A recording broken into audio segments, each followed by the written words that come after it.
Mga kapatid, ang humiliya po ngayong araw ng Huwebes pong ito ay hango po sa babasahin kong ito.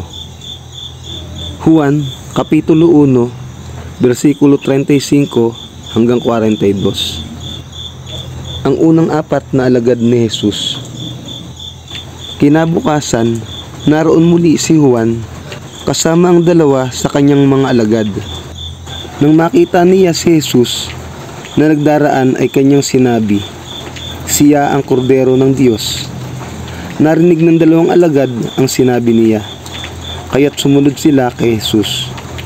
Lumingon si Jesus, at nang makita niyang sumusunod sa kanya ang mga ito, sila'y tinanong niya, "Ano ang kailangan ninyo?"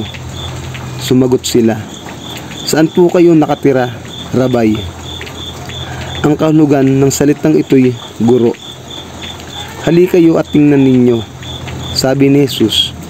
Sumama sila kay Jesus at nakita nila ang kanyang tinitirhan, at tumuloy sila roon ng araw na iyon. Nooy mag-aalas 4 na ng hapon.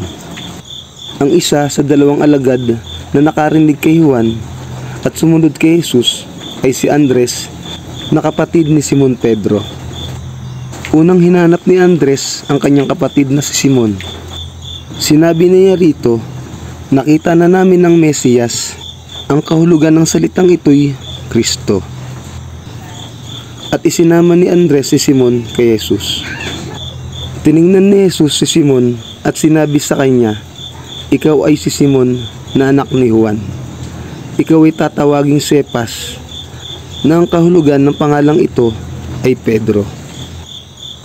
Ang mabuting balita ng Panginoon.